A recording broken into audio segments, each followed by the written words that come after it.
Hello, I'm Frances from Homestead, and I'm making holiday cookies.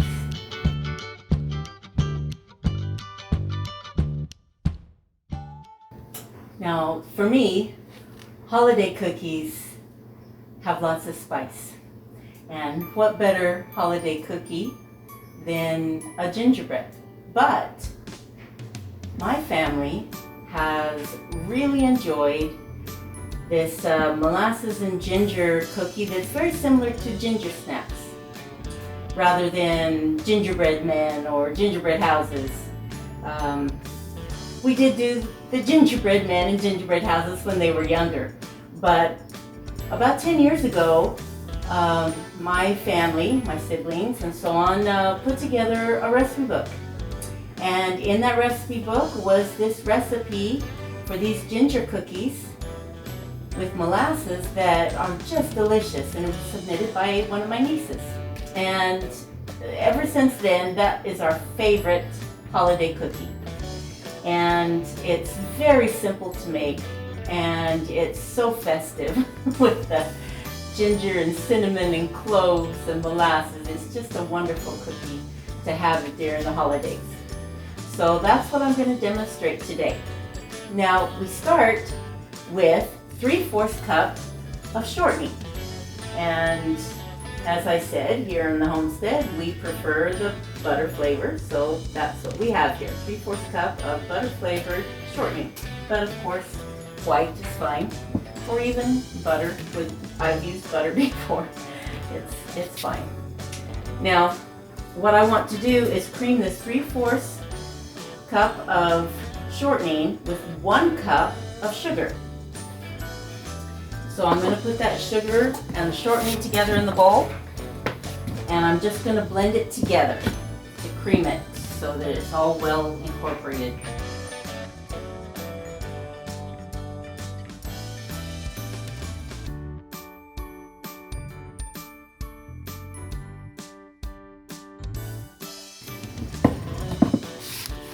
Now, creaming the butter or shortening with, or whatever fat you're using with sugar, is your standard beginning of any cookie. And it's just a beautiful mixture of the sugar and shortening all creamed together. The next step is 1 egg. Now, the eggs from my chickens, I always first crack them into a bowl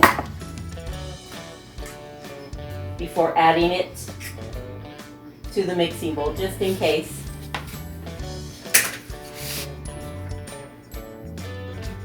I add 1 egg, and I'm going to cream that with the shortening and sugar.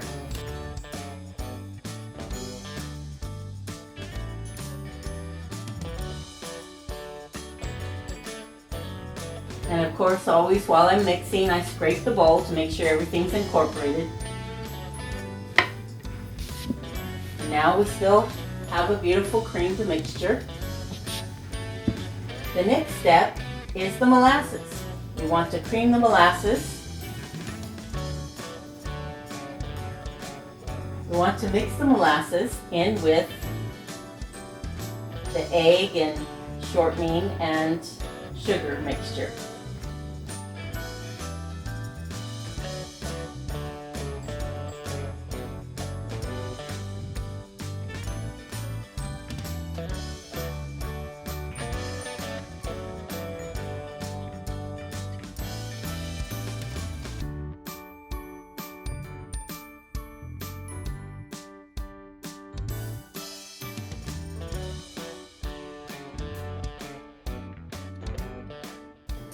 Okay, now with the molasses, we have a deep golden color. It's just beautiful. Smells so good.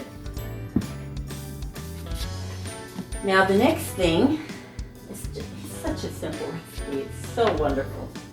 The next thing is 2 cups of flour. Now I use whole wheat flour because the molasses and all the spices is a strong flavor, and so the whole wheat is not an overpowering flavor in the cookie. I often use the whole wheat with a cookie or bread or anything that has a lot of spice or strong flavors like molasses. because whole wheat can be an overpowering flavor. You might not want to use it with something that you don't want a strong whole wheat flour flavor with. But for this recipe, it's perfect. Now I'm just going to put 1 cup of flour to start. And then I'm also going to add all of the spices and dry ingredients. I have here the ginger. It's a tablespoon of ginger. I've got 2 teaspoons of baking soda, a teaspoon of cinnamon, half teaspoon of cloves, and a half teaspoon of salt. I'm just going to add those to the flour and mix that in with the creamed molasses, egg, shortening, and sugar.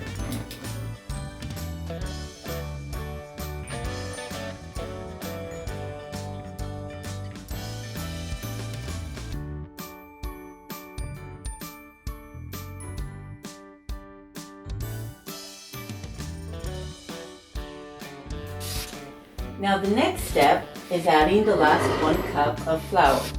And I like to use my spoon. I have burned out mixers in my day with too heavy of a batter. And so I always do the last bit of flour by hand.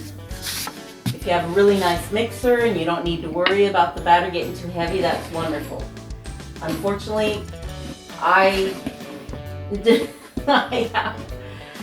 have the best price I can find on mixers, sometimes only used ones. So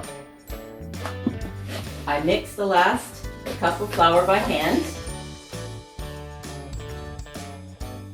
and it's a rather dry dough because you're going to be rolling it in a ball, and so you want to be able to handle it without it being sticky. So it can be a rather stiff dough to use with a mixer. And there, you see how it's all coming together? It just pulled together in a nice ball, all on its own. Beautiful. And again, it smells wonderful.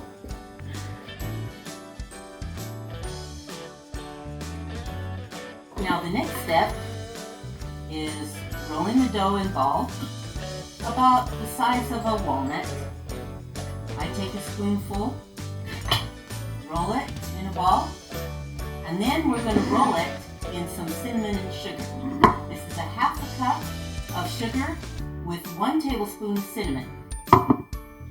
And we just roll it so it's well coated, and then just put it on our cookie sheet.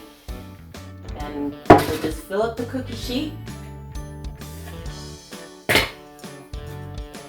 with these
Okay, so I have them in rows of 4 by 5. That seems to fit just perfectly for walnut-sized little balls. Now, you can bake them just like this, but I like to have a more uniform shape, and so I give them a little press with the bottom of a glass. And I dip it in the cinnamon sugar just to make sure it's not going to stick to the dough. And I don't press it down hard. I'm just giving it a little bit of a direction of what shape I want it to go in.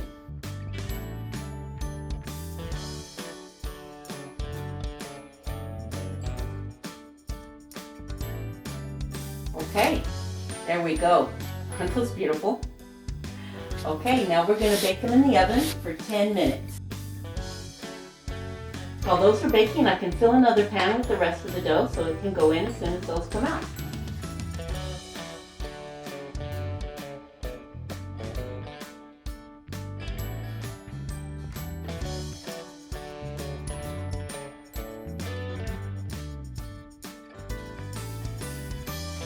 Well, that was too perfect. Doesn't always happen where I have a perfect even number, but it worked out this time. I'm pretty excited. This is a little bit smaller cookie sheet and much older, as you can tell by the color. Now I'm just going to press them a little bit.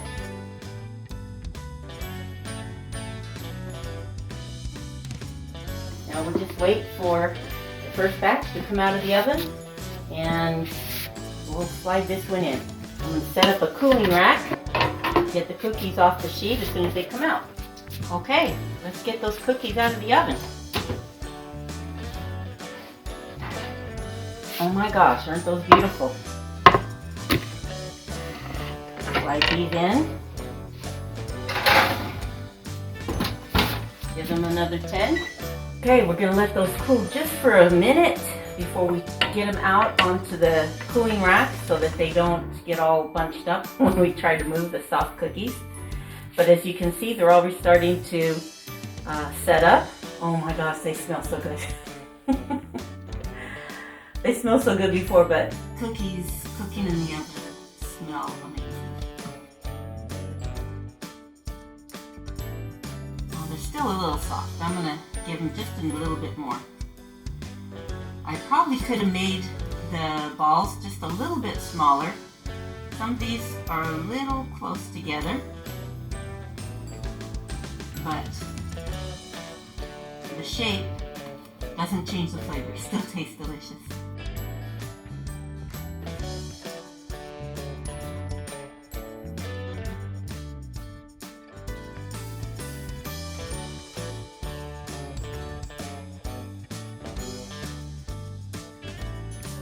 As they cool, they're going to get crispier and crispier, but they still have a soft chewiness in the center.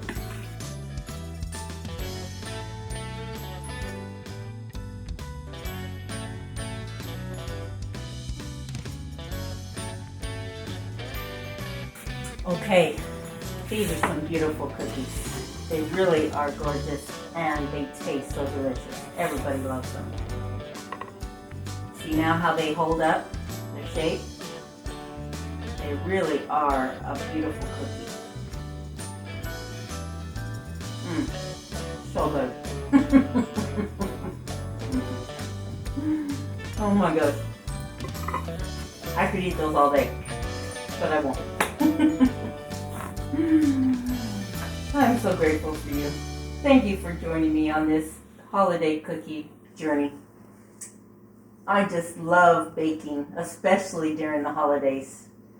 And making goodies at Christmas time is probably my family's favorite thing to do. Please subscribe and like. Until we meet again.